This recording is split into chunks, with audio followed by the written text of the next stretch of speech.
Here in Canada, we have a reminder to engineers. Those of you that are Canadians will know what I'm talking about, but Canadian engineers wear an iron ring.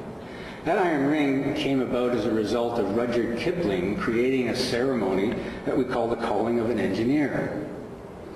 In that ceremony, which first took place in 1922, there's a bolt.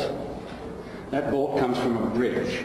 It's a bridge that was being built in Quebec in 1907. That bridge collapsed, killing 75 construction workers. The ring, made out of iron, or stainless steel in many cases, is a reminder of the obligation we as engineers have to our society. Yet even with that physical reminder on our hands all the time, we tend to forget it. We still put money first.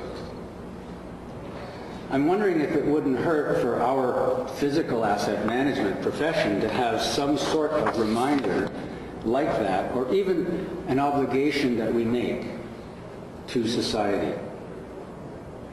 Now, if we look at the life cycle of an asset, right from a company's strategic need right through to the point where the asset is completely disposed of and the site is remediated, you have to ask yourself who's responsible for asset management. Who's involved each step of the way? It's a hodgepodge. Different business functions, sometimes even different companies if we're outsourcing, will be involved. You can bet that the financial people in our companies are involved at every step of the way in this process. But do they really know what they're doing when it comes to physical assets? We, the maintenance managers, the engineers, the physical asset managers, are we involved every step of the way? I'll bet that most of us are not. Yet don't we have at least some implied obligation to society by virtue of our knowledge and our expertise? Let's look at two types of asset management. John Mowbray first did this comparison several years ago. Financial assets. In the financial world, and arguably they don't do the greatest job, as we can all see in the papers these days, they do manage the life cycle of money. They're very thorough. They're very organized. Now, they don't always get it right, but at least they make the effort to manage the entire cycle. And they do see disaster coming, and when it does come, they take responsibility, and all that we lose is money. In the world of physical assets, we tend not to manage that complete life cycle. We have too many people involved in all those steps in the process. And when we do have disasters, even if we see them coming, as they did in both of those bridge examples earlier, we can often injure and kill people. Sometimes we even do that in large numbers. If you look at the kitchen in a big restaurant, you'll see that there's many cooks. But in charge, there's one that keeps order of the whole thing. Even in the world of finance, you've got people responsible for the entire process. You have a chief financial officer in a company. Even in our economies, we have bankers. We have leaders of the World Bank. We have chief economists who are keeping their eye on the ball. And again, just like a chef in a kitchen, they don't always get it all right, but at least they're doing what they can to make as few mistakes as possible. Are we doing that in our professional field? Is there a connection with the fact that we continue to have disasters that are man-made or enhanced by man as a result of our neglect? Look what happens when we get too many cooks involved. Who's taking responsibility for those? Lots of finger-pointing going on. But is anybody really saying, I messed up? Now, we've probably learned lessons from these disasters. We've certainly learned technical lessons. But have we applied those lessons? After all, in our school, there's no exam.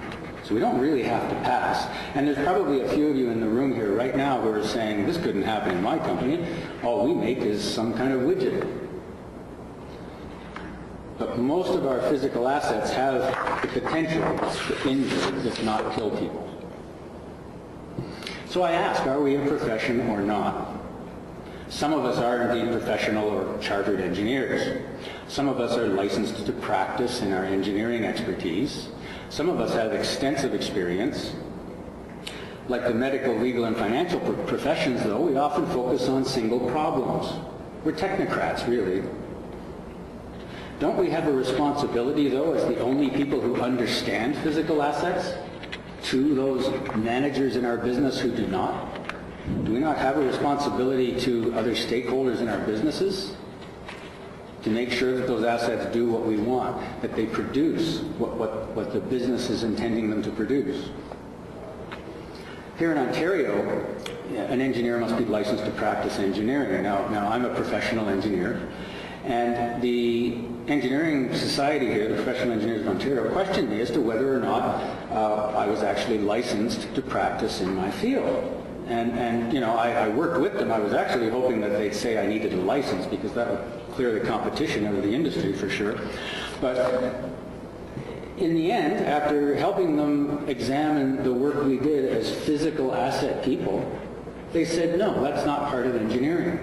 It didn't fit the long laundry list of things that they have in the Professional Engineers Act. I truly think they've missed the boat on this one, because it's often our failures that result in people being injured and killed. What about your countries, your states, your provinces? There's many designations that you can have, MMP, CMRP, CEng, PEng, PE, but really you don't need those to be in our field.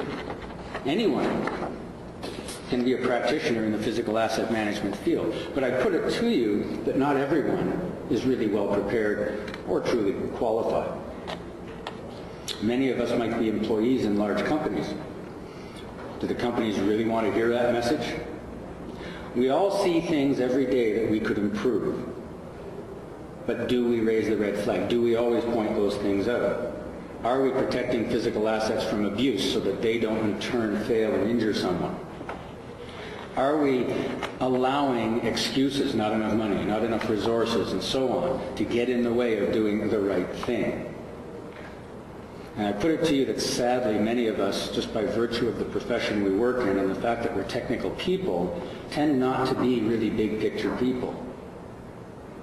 We allow these roadblocks to stop us. When somebody says you can't have the money, we stop. I put it to you, that's not good enough. I think it's time that we as a profession actually raise the bar. Do it personally first. Now, if you never